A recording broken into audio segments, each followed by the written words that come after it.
When we talk about changing policing, our minds usually jump to new tech or new policies. But what if the most crucial piece of the puzzle is, well, the people? So today, we're going to go behind the badge and really dig into how a modern police force gets built from the inside out. It's the big question, right? It's driving pretty much every conversation on this topic across the country. And the answer? It might be less about some giant overnight revolution and more about a steady evolution that starts with the very first step an officer ever takes. Okay, let's dive into this. You see, the entire life of an officer, who gets hired, who gets promoted, who gets disciplined, and who even decides to stick around, it's all governed by human resources. Think of it like the invisible operating system running the whole department. So let's follow that journey. All right, so our journey starts at the very beginning, recruiting. Sounds simple enough, doesn't it? Just find people who want to be cops. But, as you're about to see, the modern playbook for finding that next generation of officers is way more complex and strategic than you'd probably guess. The old way of recruiting, it often felt like it was all about being physically fit and having a clean record. But the best departments now, they know that's just not enough. The whole focus has shifted. It's about proactively building a force that actually looks like the community it serves. It's about valuing the kind of critical thinking that comes with higher education. And maybe most important of all, it's about using really sophisticated screening to find people with proven integrity before you ever hand them a badge and a gun.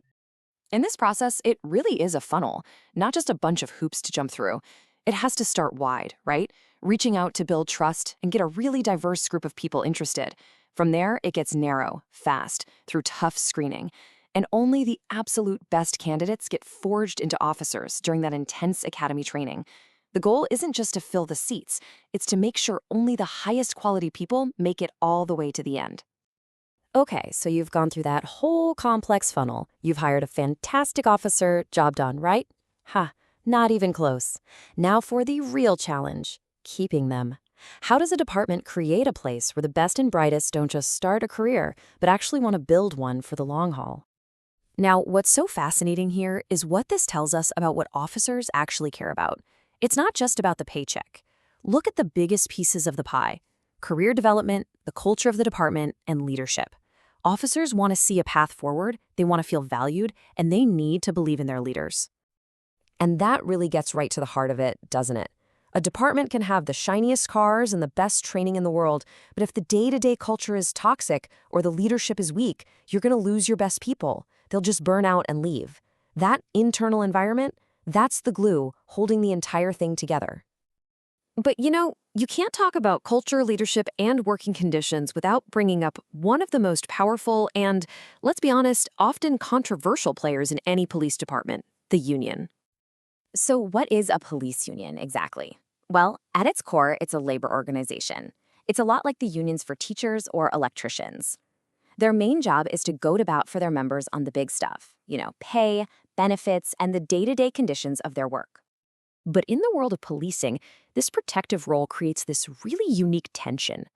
On the one hand, unions are absolutely essential for protecting officers' rights and making sure there's due process, which is basically just the right to a fair system if you're accused of doing something wrong.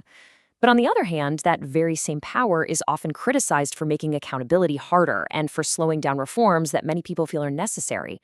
It's a really delicate and often heated balancing act. And this leads us straight into the constant dance, this push and pull between the two big power centers in a police department, the chief and the union. Their relationship isn't just one thing, it's a cycle. You'll have these periods of calm, everyone's working together, usually right after a new contract gets signed. But then a single critical incident can happen, and suddenly there's massive public pressure. That can lead to conflict over discipline or new policies, and all of that tension gets fed right back into the next round of tense negotiations. And this is where those tensions get super specific. A chief might want to promote an officer based purely on performance, but the union will fight for seniority to be the deciding factor, and they do that to protect members from favoritism. A leader might want to roll out a new use of force policy tomorrow, but the union will, correctly, argue that any change to working conditions has to be negotiated. These aren't just abstract ideas. They shape what policing looks like on the street every single day. So we've looked at hiring, at keeping good officers, and the super complicated world of labor relations. And what you start to see is that all these different threads, they all tie back to one central idea: the power of the policies that govern the people themselves. When you get down to it, an effective police force is really built on these 5 pillars. From the second you hire someone to the day they retire, every single step has to be guided by standards that are clear, fair, and consistent for everyone. This right here, this is the bedrock of accountability and public trust. And this really drives home the main point of all this. The actions an officer takes out on the street, that's the final product of a long assembly line that starts way back in the HR office. The quality of that internal process directly shapes the quality of policing that a community gets. And that leaves us with one last thing to think about. While we're all debating tactics and technology, maybe the most powerful, the most lasting change we can make is to fundamentally rethink how we recruit, train, manage, and keep the people who trust with a badge. What do you think?